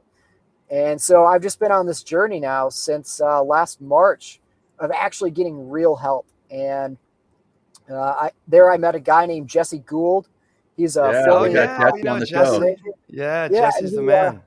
He's awesome, and he invited me to Peru, and I got to go down there for a week. You did ayahuasca retreat, and that was incredible. I mean, I've been getting the physiological side addressed, and then combine that with the sort of soul healing that the psychedelics provide. It was, I mean, the psilocybin was good, and I've done peyote, and that was really helpful. But the ayahuasca was like a deep dive into my soul. And it's hard to articulate everything that I experienced over those 3 days of ceremony, but the big picture of it was like I reconnected with that interconnectedness that is part of us all, that we're all part of the same thing. And you can call it to the heart, ayahuasca. Or the spiritual world, this interconnectedness. But I felt that, and I experienced it in a very deep level. And it felt like I lived for eons and experienced life from the beginning of time and was just reconnected to everything around me. And it really helped heal my soul on this deep, deep level that had been damaged. And for so long, I had just been dark and bitter and angry and full of rage. And it was like that ball of rage in my core had just burst into this starlight. And I was just one with the universe again. And so I did that. And then shortly thereafter, I went down to Texas through an organization called Defenders of Freedom, which is run by Donna Cranston. And what they do down there is they put you in a 2-week intense traumatic brain injury clinic at a place called Resiliency Brain Health. And that was incredible too. They did a full up neurological evaluation. They figured out exactly where my brain had been damaged. And then they addressed the issues from my brain damage through a lot of modalities that were very unintrusive and easy. One of them being just eye movement drills. basically staring at a popsicle stick with a sticker on it and using my eyes to track it left and right and up and down. And a lot of these really simple treatments that should, in my opinion, one of these facilities should be on every medical base, on every military base. It should be in every health clinic. And it should just be something people go and do, because even if you haven't had severe brain injury or all these physical injuries, just the chronic stress of life can cause neuroinflammation and lead to serious mental issues as we age, and hormone deficiencies and imbalances. But by doing this 2-week clinic, I saw at the beginning of the clinic, they do a full neurological evaluation and they do a lot of testing. So they check your reaction time and your memory and all these little markers. And after 2 weeks of these treatments, they retest you. And all of mine went from a lot of like low average to above average scores on almost every single thing. So just in 2 weeks, I saw massive improvement in a lot of my cognitive functioning. That was just awesome. What have the people who told you to stay on all these different meds, or your friends and family who said, "Hey, you're doing the wrong thing"? Have they seen how you are now, and what's the reaction been? I mean, my wife and I were on the verge of divorce. I mean, we were putting in place like how we're going to do it, how we're going to manage with my condition. We were planning to, how we're going to divide up the house and all of our things before this happened in March. And now we're like, our romance is back. It's like I've gotten my life back, and I've gotten a lot of my cognitive ability and my physical abilities back. And it's been huge. And people see that and they're just kind of in disbelief. A lot of them still like, I can't believe that you've come back from that. And I still haven't talked to my VA psychiatrist.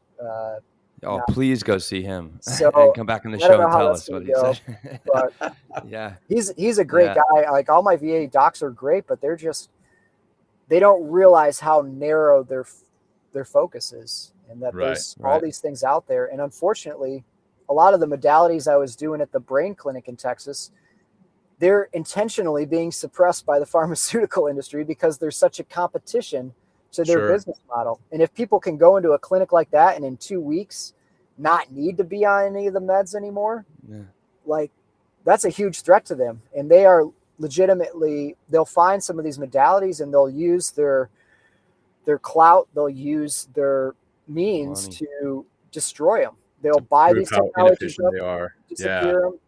They'll threaten people to get rid of them. They'll use their arm of the FDA, which is essentially controlled by them, to make these things illegal, even though they're not controversial in any way. And there's just a whole shit show behind the scenes going down in healthcare right now to build up the pharmaceutical industry's business at the expense of the health of our whole country. And like you said, the food industry has gone down the same path, making things cheaper and crappier. And American food is full of so many artificial chemicals and nasty stuff that's illegal in a lot of other countries. And you can see it in the health of our country. I mean, so many people are sick and obese, and mental health issues are just skyrocketing. But it's the dollar. There's a whole different way we can go. And I've experienced it firsthand from severe injury. And now I'm freaking training for ultra events. My mental function's back in a lot of ways. And right on, man. It's just a completely different route. And it doesn't involve pharmaceutical drugs, Well, what are some of your practices that keep you thinking positively, keep your body and your brain continually discovering more health? I mean, what are your practices now? Do you have like a ritual in the morning? Do you meditate? Are you, running, breathing? Just curious. So I've got a whole combination of things I do. From the guys at Heroic Hearts Project, I worked with Moose, who's a former SEAL. He's kind of been my counselor after the session, and he taught me about Wim Hof breathing. I'm a big fan of, I do 30 rapid breaths, deep rapid breaths, and then I hold out for, I started just doing it like 30 seconds, but now I can do 3-minute external breath holds, and I'm trying to get to Damn, you're better. I get to 205 is my best, but go ahead. Sorry. And so that I find really healthy. And I actually, when I do that breathing exercise now, it puts me into almost like a psychedelic state. Mm-hmm. It's putting me into what is actually like real meditation. It feels like what you're supposed to be able to do when you meditate. And before I could never get to that state, but it's like this, and I'm just exploring. I mean, I'm just starting to get to that level, but to be able to essentially go into like almost like a psychedelic mindset just through a breathing exercise has been really cool. I still do every morning. I do some of the eye movement drills that they showed me, which anybody can do at home. Your eyes are essentially an extension of your brain. And by doing these eye movement drills, it helps to stimulate your brain and heal your brain. And so, is there a name to that exercise? So just for our audience, if they want to discover or take a look. I should look up what exactly it's called. We just call them the eye exercises there, I think. But you essentially can just take a popsicle stick and put 4 or 5 little stickers on it, like little circular stickers that have something on them. Like in my case, I've got like one that's got like a little shark on it and a little lion and a few other animals, and hold that stick out about arm's length from your face at head level. And then you can move your head side to side. They call it the no-nos and the yes-yeses. And while you move your head, keep your eyes focused on one of those stickers. And by keeping your eyes solid and tracking your head, it somehow helps stimulate. So you do that vertically, and you can also do it horizontally by shaking your head no and yes. And then you can also do one called saccades, which is using 4 or 5 of those different little stickers, again, held out at arm's length in front of your face, and then focus on the top sticker, and then focus at the one below, and down and down and down, and then back to the top. And you just repeat that several times. And you only need to do about 45 seconds of this per day, about 3 days a week to see benefit from it. So I do that. I have a little electrical stimulation device that I can put on areas where I have nerve damage, and it's like waking the nerves back up. They were told me that my nerve in my hand, my median nerve, was severed, and I would never get function back there. And also I have a foot drop in my left leg that they said would never come back. By using this little electrical stimulation device, I've started to regain both sensory function of those nerves as well as motor function of those nerves in areas where they said that would never come back. Wow. I just did the audacity of the doctors, and just to be like, they're almost playing God. It's like, well, you're never going to be able to do this again. And after there's like your story is another one, but stories after stories after stories of people, being, fatally diagnosed with cancer, and they beat it and come back and they're running marathons, or other like very traumatic injuries that happen from car accidents. This and that. You're never going to walk again, and people walk again. Like, I don't understand like where the fucking doctors and the medical community like gets this, has the balls to say like, you know what, like you're never going to be able to do this again, instead of, relying on or encouraging. You encourage the human spirit. You begin to, give the possibility in the mind and plant the seed, and things can really start to happen. Things can start to change. And then I just don't get like, you mentioned it before, like, Vietnam era. And I think our medical system has not evolved from that 1960s, 70s, and 80s. And I don't understand like why our health facilities aren't about our health. It's all about like, fulfilling the government contracts, it seems like, and getting the pharmaceutical industries and, go ahead. The other side of things is, in the healthcare industry, a lot of people aren't used to seeing people like Kegan who are willing to put in that amount of effort to heal. They basically dumb it down to the lowest common denominator. Who's that lowest common denominator? Is the person who's not going to put in any work. And so they're trying to prepare Kegan or people like Kegan for the worst case scenario mentally. But in doing so, I don't think they realize what they're doing for you. They're not preparing you mentally. What they're doing is actually giving you this kind of quote unquote death sentence for your body and for your mind, and it's actually depressing and it's actually working against you. But if they came in and said, well, look, this is what we've seen in the past, but that doesn't mean that you can't overcome these odds. So like really building you up with some type of optimism or support, I think would be pretty good. And real quick, Lindsay looked up what you were talking about, and she says it might be the vestibular. the popsicle stick has said it might be the vestibular and Cawthorn Cooksey exercises. So if you're listening and you look up vestibular and Cawthorn Cooksey exercises, that might be, we're just guessing, but that might be. Yeah. So yeah, we just call them yeses, no-nos, and saccades. But there you go. There you go. That's a lot easier to say than what I just said. Well, yeah, man, Kegan, you're a hell of an inspiration, brother. I mean, the fact that you are here, some of the comments that we have off to the side here. First off, somebody wants to buy your movie rights, which is pretty cool. And then, some other folks are saying, hey, that definitely wasn't your time when you ejected. You're definitely here to do some more special and great things. They really appreciated your coming on here today, and what you've shared thus far.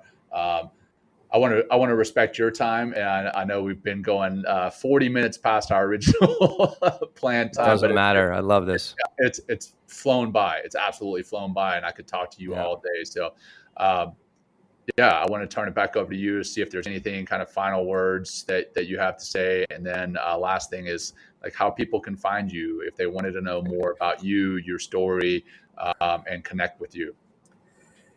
Yeah. So, I mean, my message, for anybody out there, whether you're a veteran, civilian, whatever your background is, and you're having struggles in life, just know that you don't have to be doomed to this permanent existence of misery where you just take your drugs and go home and shut up.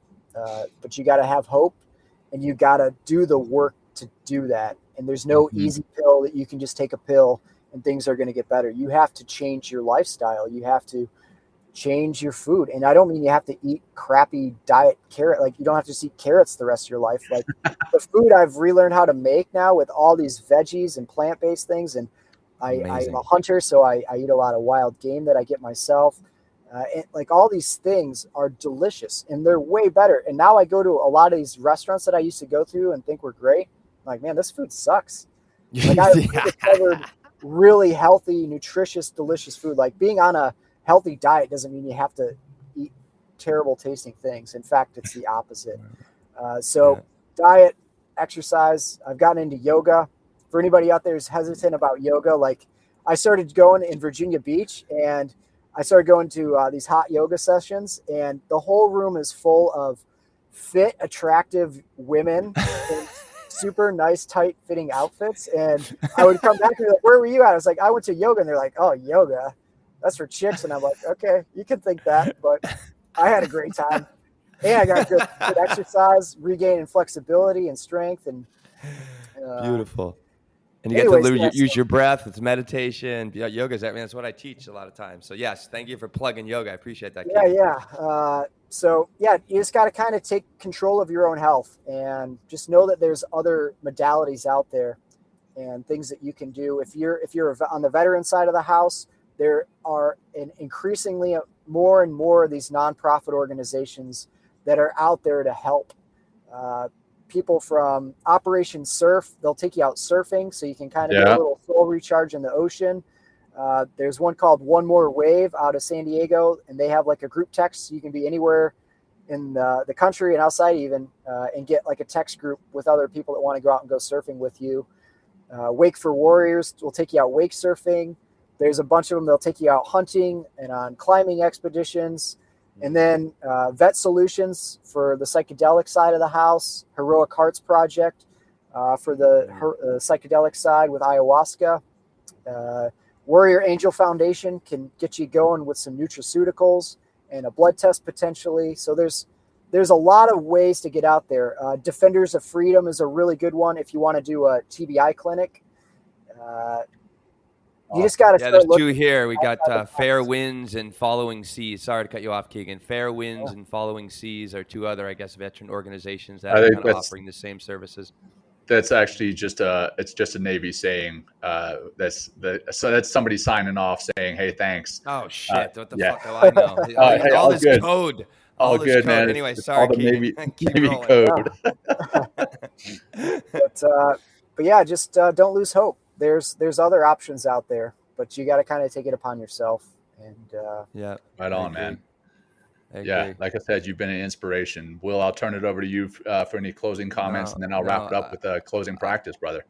Well, just to follow up on what you were saying there, Kegan, Men Talking Mindfulness stands not just for veterans, but men, but all people as well. And we're trying to be that place that you can find these services, find these alternate treatments, get away from, the pharmaceuticals and if that's what needs to happen, and away from, the old way of doing things and into your body, into nature, into your breath, into meditation, into your life, connecting with people that will continually, inspire you and encourage you and push you forward into who you can be, what you can do, and the healing that might be needed as well. So please, share this episode, but also, it's not even, I don't want to plug the show. I'm just, this is really what I'm so passionate about and why I love working with the show and love working with John and love speaking with someone like you, Kegan, because there are other ways to get out there. And if we just start to connect to ourselves, we just start to connect to nature, if we just start to connect to other people, things really do change dramatically and can happen very, very, very quickly. So if anyone's out there listening that is suffering, whether it's physical, mental, or both, please hit us up. Like, I'm willing, I want to help. John wants to help. Kegan, I'm sure you're willing to, with what you've gone through, to put your foot forward and also help other people that are suffering as well. So yeah, something I actually wanted to say too. If anybody has questions, I'm happy to answer genuine questions. Instagram is probably the easiest way to interact with me. After this episode, I'm at Kegan SMurF Gill, which is Kegan SMurF, just like Smurf, and then Gill, Kegan SMurF Gill. So please, if you have questions or want links to some of the organizations I mentioned, or if I can, help you in any way, I'm happy to answer genuine questions on there. Yeah. Brother, we've been mispronouncing your first name this entire time. Kegan? So most people pronounce the name Kegan, but the traditional Irish pronunciation of the name is Kegan. So that's what my family. So it's like, no, it's all right. All right. It's super common, and I hear it, and I don't even notice it anymore because so many people say Kegan, but it's pronounced Kegan. Kegan. All right. Actually, it means ball of fire in Gaelic. And you are that. You are that, brother. Yeah. And a scrappy motherfucker. You're one scrappy motherfucker. I will say that for sure.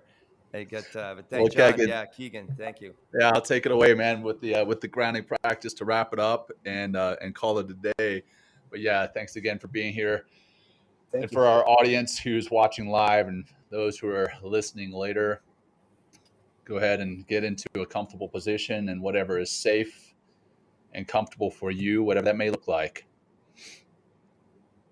And let's just start by bringing our attention to our breath, not forcing anything, but just noticing the physical sensation associated with the breath. The breath is with us all day long, every day. And we can tap into this anytime, any place. So let's tap into it right now. Noticing what that breath is doing physically with each breath in and with each breath out.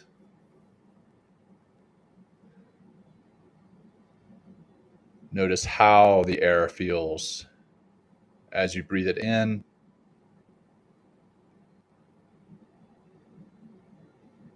and how it feels as you breathe it out.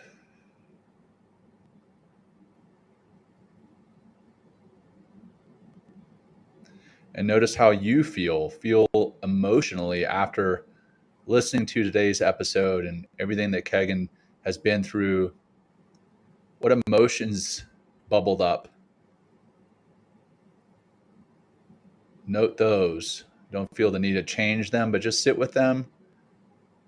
Note those emotions, those feelings.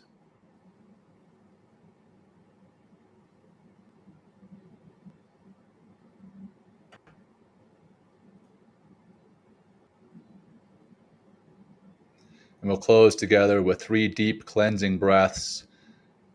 Begin by letting as much air as you can out from your belly, bringing your navel to your spine. Nice deep breath in. Hold at the top and release, release, release. Holding empty at the bottom, noticing how you feel. Deep breath in, filling your lungs. Hold at the top and relax, relax, relax. Empty, empty, empty. Noticing that empty feeling at the bottom. Deep breath in, last one. Holding full at the top and let it go, let it go. Let it go. And let's bring some micro movements back into the body, moving your head around, your neck around. And if your eyes were open, go ahead and start to blink them open. Kegan, such an honor, brother. Thank you so much for sharing that incredible, incredible story. I'm going to go back and listen to this at least one more time myself. And we very much appreciate you, man. Thank you guys for having me on and, giving me the opportunity to share this with other people. Of course. Yeah, we should follow up. We should follow up in a year, see where you are, Kegan. Yeah, I'm sure you're going to have more of these, psychedelic experiences and do more breath work. And, if you're not meditating yet, get into meditation. And we'd love to hear where you are in a year. So, please come back because you're really an inspiration for all of us just by, what you've been through. So congratulations for being where you are today. And have a great time on that incredible bike ride you're going on, the dirt bike. Yeah. Is that right? Yeah. It's the Margie Gessick 100 up in Marquette, Michigan. It's 110 miles of brutal mountain biking with 12,000 feet of elevation and a lot of hiking and climbing with your mountain bike. So there you go. Have fun with that, man. Have fun. Thanks. And for our audience, if you tuned in today, hey, thank you for tuning in live. If you're listening later, thank you for tuning in there. But please share this with anyone who you think may get value from it. And I believe today's episode is one of those ones that needs to be shared with everyone. So thank you very much again. And until next time, peace. Peace. Thanks again. Peace. Joining us today. We hope you walk away with some new tools and insights to guide you on your life journey. New episodes are being published every week, so please join us again for some meaningful discussion. For more information, please check out mentalkingmindfulness.com.